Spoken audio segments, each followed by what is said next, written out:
m'appelle Mbongemi Kange Chris André, étudiant en thèse de doctorat ayant terminé en procédure de soutenance au département de microbiologie, option microbiologie médicale, à l'université de Yaoundé 1 à la faculté des sciences. Quel est le sujet de l'article dont vous souhaiteriez parler au public?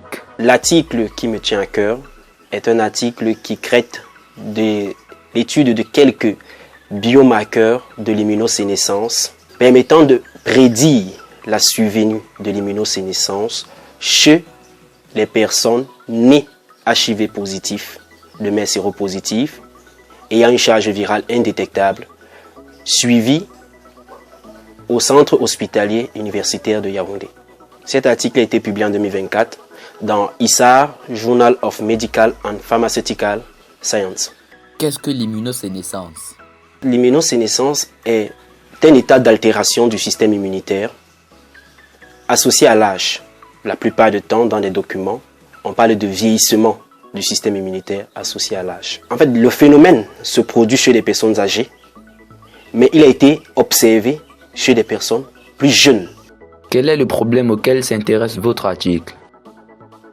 Cet article, comme j'étais en train de le dire, me tient à cœur parce que il a été constaté que des personnes nées HIV positifs développent à un âge très précoce des maladies qu'on observait chez des personnes infectées par le VIH ayant au moins 60 ou 70 ans.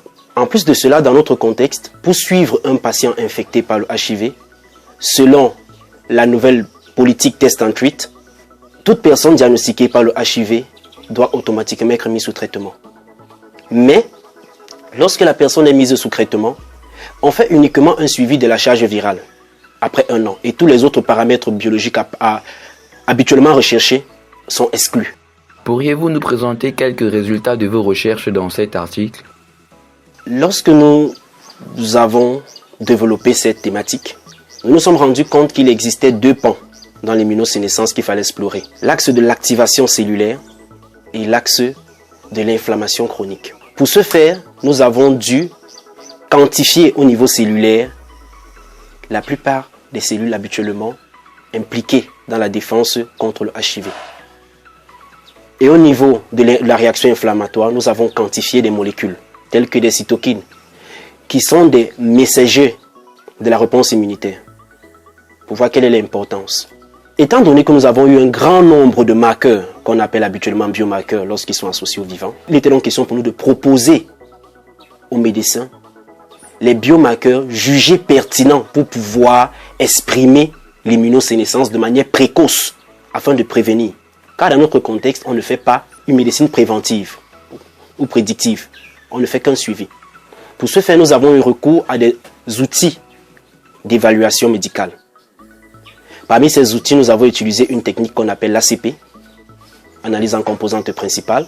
Nous avons utilisé le CASH, la classification hiérarchique ascendante, et nous avons eu recours au score d'évaluation biologico-clinique. Il en est ressorti que ni l'ACP ni le CASH ne nous permettaient de pouvoir prédire la survenue de l'immunosénescence de ces personnes. Ils ne nous proposaient pas les marqueurs pouvant mieux prédire que ce patient est à risque de développer une immunosénescence ou une comorbidité.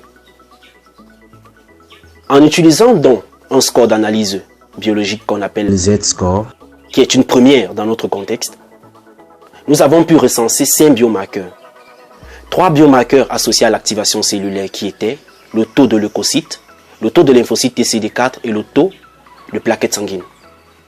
Et au niveau inflammatoire, nous avons pu quantifier 2 biomarqueurs qui étaient l'interleukine 2 et l'interféron gamma. C'est vrai que pour le moment, nous n'avons pas encore mené une étude pour pouvoir vérifier leur applicabilité sur le terrain, mais jusqu'ici, ces 5 biomarqueurs, d'après les techniques d'analyse et la fiabilité des tests utilisés, nous confortent dans l'idée qu'ils peuvent être proposés pour pouvoir détecter ou dire si un patient est à risque de développer une immunosénescence.